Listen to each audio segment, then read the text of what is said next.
Aujourd'hui, je voulais parler de manière beaucoup plus spontanée d'un sujet auquel j'ai pensé, qui en fait touche pas mal d'hommes.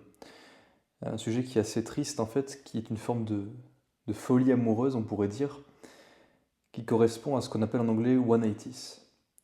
Une one-nighties, en fait, c'est quand on fait une fixation complète sur, là, habituellement sur une femme, une seule personne, qu'on va éprouver vraiment une affection maladive pour cette personne, bien que assez souvent, la personne, bien sûr, ne réciproque pas le sentiment, mais même ne le sait pas. Généralement, c'est quelque chose qui va rester en nous, parce que c'est une affection qui va être tellement maladive qu'elle ne va pouvoir être développée que par soi-même, c'est-à-dire sans se confronter à la personne en elle-même. Sans parler de ce sujet-là vraiment, de ce cas où la personne va le développer en étant seule, c'est-à-dire vraiment en imaginant dans sa tête tout un monde avec cette personne-là, je voulais prendre un exemple, une anecdote que je connais particulièrement d'une connaissance, on va dire, je ne vais pas citer son nom, un jeune homme qui avait 23 ans au moment où des choses se sont passées. Il était en couple depuis qu'il avait 16 ans, donc ça faisait déjà 7 ans qu'il était en couple avec sa copine, avec laquelle il vivait. Tout se passait bien, il avait un travail qui payait bien, tout se passait bien. Sa copine se sentait bien, etc. En tout cas, se sentait bien en apparence, parce qu'en réalité, il a découvert, il y a de ça, enfin c'était, c'était il y a un an, mais il a découvert qu'elle l'avait trompé. Et pas une fois, mais plusieurs fois avec la même personne. Et donc là, on pourrait se dire, effectivement, tromperie, tromperie en plus, là on parle de tromperie physique, charnelle, littéralement. On pourrait se dire, la première chose à faire, c'est de couper court complètement parce qu'il n'y a rien qui pourrait justifier que l'on reste avec la personne lorsqu'elle a littéralement abusé de notre confiance et qu'elle nous a trompés alors qu'on a une vie commune depuis des années et que ça fait 7 ans qu'on est ensemble. Effectivement, c'est le raisonnement qu'on pourrait considérer comme étant logique, mais lorsqu'on est influencé par justement cette affection qui est débordante, qui va venir nous omnibuler aussi, nous omnibuler, à ce moment-là, on ne réfléchit plus. On n'est plus capable de réfléchir logiquement, en tout cas, donc d'utiliser notre néocortex, notamment. On va utiliser notre cerveau reptilien, on se renferme sur ce que l'on a toujours connu, en tout cas, donc là, c'était tout ce qu'il avait connu de sa vie amoureuse. Il a pris un temps pour lui, et il ne se sentait pas de la quitter. Et en plus de ça, elle, de son côté, elle continue de jouer. Non, mais il faut que tu comprennes, c'était par rapport à ça, ça, ça, ça. Lui donner des raisons, etc. Se justifier, en fait. Se justifier, s'excuser par rapport à ça, en disant que plus jamais ça se reproduira, c'était quelque chose de passager. Alors que la personne l'a quand même commis plusieurs fois. Donc là, déjà, on peut voir qu'il y a une faute énorme, énorme. Et ce qui pose aussi la question de savoir est-ce qu'on devrait pardonner à quelqu'un qui trompe. Généralement, le comportement de la tromperie est un comportement qui est pathologique. Pathologique dans le sens où le trompeur va être insatisfait continuellement dans ses relations amoureuses et donc va chercher à tromper à chaque fois, peu importe la personne. Et on trouve quand même des cas assez rigolos, en tout cas rigolos d'un point de vue extérieur, je dirais, où le trompeur va un jour finir par se poser dans une relation amoureuse dans laquelle justement lui était pris de cette affection maladive, cette folie amoureuse, et qui va finir par se faire tromper. Parce qu'au final, ce qu'on va redouter le plus, ce qu'on a le plus fait, même on pourrait dire, va généralement nous tomber dessus à un moment ou à un autre, qu'on le veuille ou pas. Ça, c'est un des faits de la réalité. Pour revenir à notre histoire, donc là, donc le cas normal, j'aurais dire une personne qui réfléchit avant de prendre des décisions aurait considéré la chose ainsi, elle m'a trompé, elle a rompu notre confiance, le lien de confiance que j'avais vis-à-vis d'elle, et elle a récidivé son acte de tromperie, donc impardonnable, impardonnable dans le sens pour faire en sorte pour créer une coexistence, pour qu'il y ait une cohabitation en fait entre les deux parties. C'est-à-dire, il faut bien sûr lui pardonner son acte parce qu'elle l'a fait en ayant fait la meilleure chose possible pour elle, c'est-à-dire qu'elle ne peut pas faire mieux que ça. Mais malgré ça, ça implique de couper les ponts, d'arrêter toute communication avec cette personne parce qu'on ne peut pas vivre, ou en tout cas être dans une relation amoureuse, sachant que la confiance n'existe plus. Il y a une expression russe qui considère trois grands piliers, trois grands fondements, on va dire, d'une relation amoureuse, qui sont Vera, Nadezhda et Lyubov. Donc, d'un côté, on a Vera, qui est la foi, Nadezhda, l'espoir, Lyubov, l'amour. La foi, l'espoir et l'amour, qui sont donc 3 grands piliers d'une relation amoureuse. Effectivement, la foi, là, c'est la confiance, on pourrait dire, avoir foi en l'autre personne. Dès le moment où on les a trompés, peut-on réellement avoir foi en cette personne? Veut-on lui accorder à nouveau cette foi? J'aurais tendance à dire, et surtout d'expérience, que non. D'accord? Un comportement ne va pas, même s'il est observé de manière unique, ne va pas être unique. Ça va être quelque chose de répété et qui va être en fait une boucle. Là, pour le coup, encore une fois, dans notre exemple, c'était la preuve d'une blessure de la demoiselle, insatisfaction au sein de sa relation amoureuse, qui fait qu'elle se sent obligée, c'est fort quand même, elle se sent obligée que de commettre un tel acte vil de tromperie, alors qu'elle aurait pu littéralement rompre avec son copain. Mais non, non, non. Elle a préféré jouer, en tout cas la carte safe, safe pour elle, c'est-à-dire faire en sorte d'avoir les bénéfices de la relation amoureuse en continuant de vivre avec son copain, en continuant de vivre, on pourrait dire, ça dépend, parce que c'était littéralement lui qui payait pour tout ce qu'elle avait. Elle était encore en train d'étudier, elle. Et à la fois bénéficier de l'expérience charnelle avec un autre homme pour pouvoir se satisfaire plus physiquement et venir chercher quelque chose d'autre ailleurs, de l'attention. Donc c'est vrai que c'est un comportement qui est très maladif.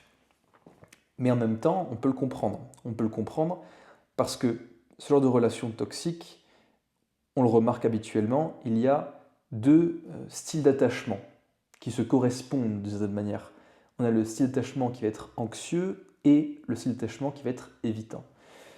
Là, pour vous donner la réaction finale, ou même la décision finale du jeune homme de l'histoire, il a décidé de continuer la relation avec elle.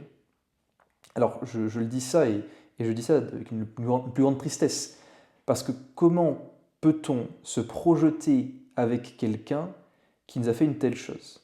Comment est-ce qu'on peut dormir sereinement la nuit en sachant qu'elle a commis une telle chose? Ça me paraît être très, très difficile, surtout quand on dort dans le même lit en plus. Vous voyez? Donc, imagine la situation, vous êtes dans le lit comme ça, vous dormez à côté de votre partenaire, et avant de vous endormir, vous vous rappelez qu'elle a commis cet acte avec un autre homme. Plusieurs fois. Plusieurs fois. Voilà, je le répète parce que c'est vraiment quelque chose qui me paraît abominable. Abominable, tout simplement. Donc, à ce sujet, par rapport à la folie amoureuse, on va avoir tendance à mettre sur un piédestal notre partenaire, là dans le cas d'une relation amoureuse, ce qui va faire qu'on va être tenté de lui pardonner tous les écarts, tous les méfaits qu'elle pourrait commettre, et pourtant elle va en commettre. Elle va en commettre parce que justement elle va voir qu'elle dispose de ce joker auprès de vous, et elle ne va pas s'en protéger. Elle va continuer d'agir comme ça dans ce sens-là, de faire ce qui lui plaît, en réalité parce qu'elle sait que vous lui pardonnerez tout. Mais à la fois, en fait, cette notion de vouloir dépasser les limites qui va venir de son côté, ne va pas venir que du fait qu'elle est capable de le faire, mais aussi parce qu'elle espère, c'est en fait une forme de shit test, elle espère réellement de la part de son partenaire qu'à un moment, il dessinera la ligne, il tracera la ligne, il dira en mode non, c'est pas possible, c'est mort. En fait, qu'il prendra ce leadership masculin qu'il doit obtenir, là on parle de l'homme pour le coup, et qu'il fera en sorte de l'appliquer. D'accord? Parce que si on voit en face de nous, là je parle de point de vue d'une femme, si on voit en face de nous donc un homme qui littéralement n'est pas capable d'être décisif, de tracer la ligne et de dire non, ça c'est impossible, tu fais ça, c'est fini, on arrête, ben, est-ce que c'est vraiment un homme à la polarité masculine? Vous voyez? Ou même tout court, est-ce que c'est un être humain qui se respecte? Quand on a quelqu'un qui vient constamment dépasser des limites qui sont des limites de relations amoureuses, compliqué à dire. Il s'agira de ne pas émettre de jugement, bien sûr, simplement d'avoir des opinions qui sont assez définies à ce sujet, mais c'est généralement un comportement qui va être assez repoussant pour une femme. Donc pour une femme de voir un homme qui justement ne prend pas ses responsabilités, qui ne dresse pas ses limites, vous voyez, qui n'a pas ce sens de direction, cette tendance à dire non, c'est soit ça, on reste dans le cadre, on se respecte mutuellement, soit c'est pas possible et c'est pour... Parce que là, il y a aussi une forme d'irrespect, on pourrait considérer. Donc, pour revenir sur l'affection maladive qu'on peut porter à cet autre être humain, rappelons-nous, chaque être humain est globalement composé des mêmes éléments. Quand on respire le même air, on dispose tous de 2 bras, 2 jambes, une tête, 2 yeux habituellement, en tout cas je l'espère pour vous, et une bouche pour communiquer. Ce qui implique quoi? On est tous égaux, il n'y a personne de parfait. Vous voyez? Donc, si vous vous trouvez, si vous vous attrapez en train d'avoir une forme de coup de foudre extrêmement puissant où vous vous sentez transcendé par une personne, sachez que ce n'est pas la personne qui vous transcende, c'est votre propre illusion. C'est votre illusion dans laquelle vous êtes plongé, dans laquelle vous vous bercez, qui vous fait croire que cette personne est telle alors qu'elle ne l'est pas. Donc très dangereux pour vous parce que c'est quelque chose qui va dans un seul sens. Rappelez-vous, on ne peut pas avoir 2 personnes qui mutuellement vont avoir cette folie amoureuse. En tout cas, je n'ai jamais vu le cas, parce que c'est possible, mais ça doit être extrêmement rare. Habituellement, ça ne va que dans un seul sens, et croyez-moi, ça fait des dégâts. Des dégâts d'un côté pour la personne qui ressent cette folie amoureuse, et de l'autre pour celle qui en est l'objet. Parce qu'en réalité, ça ne sera jamais une relation satisfaisante. C'est une relation parasitique. Parasitique. Parce que, et ça aussi c'est quelque chose de fort, mais on va avoir une personne qui va dresser des attentes par rapport à l'autre, dans le cadre de la folie amoureuse et de l'illusion dans laquelle elle se berce.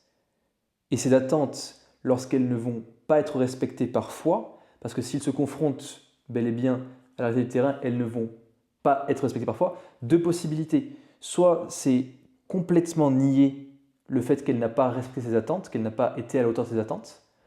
Deuxième possibilité, c'est on explose. C'est vraiment, imaginez-vous, a short fuse, c'est-à-dire comme sur une bombe, une toute petite mèche, on l'allume, bam, elle explose. C'est pareil. Dès le moment où les attentes ne sont pas respectées, on va avoir un cas de quelqu'un qui va juste exploser de colère, pouvant être bien généralement verbalement agressif, parfois psychologiquement, mais aussi physiquement agressif, donc très dangereux et pas du tout appréciable. La finalité dans toute cette histoire, qu'est-ce que c'est?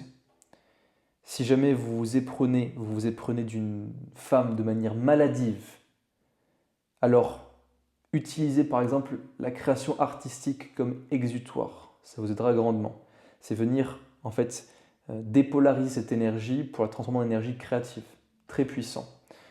Pourquoi je vous dis ça? Parce que ce sera très compliqué que de vous en détacher de cette énergie en tant que telle. Donc autant changer la teneur de l'énergie et l'utiliser pour pouvoir par exemple composer une poésie, ça peut être une chanson, ça peut être une peinture par exemple, peu importe.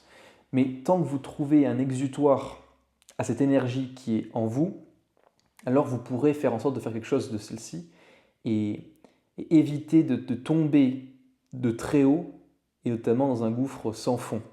Ça premièrement. Deuxièmement, si vous êtes sujet de ça, ça veut dire que vous avez besoin d'un travail sur vous-même, de venir sonder en vous quelle est la blessure qui a causé la possibilité que ce genre de choses se passe. Donc, quelle est la blessure? Généralement, ça va être une blessure d'abandon ou de rejet, rarement de trahison ou d'humiliation, d'injustice, donc de rejet ou d'abandon qui va faire que une fois qu'on a goûté à une personne qui nous a l'air vraiment de pouvoir, qui a l'air de pouvoir nous donner cette affection que l'on recherche, en apparence encore une fois, on va venir se bercer d'illusions à son propos. Donc, prenez le temps de vous introspecter. Prenez le temps de voir si vous êtes réellement sain, réellement capable de ressentir de l'affection, une affection qui va être mesurée, on pourrait dire, même si ça paraît étrange pour parler de l'affection, mais disons une affection naturelle, authentique, à la hauteur de l'amour que vous vous portez. Vous voyez? Et lorsque vous serez capable de faire ça, vous sentirez de manière drastique que la teneur de vos relations au quotidien changera avec des autres individus, mais aussi que vous pourrez enfin attirer à vous une partenaire qui vous sera compatible en termes de niveau de conscience, de niveau d'énergie, mais aussi par rapport à l'affection que vous pourrez vous porter mutuellement.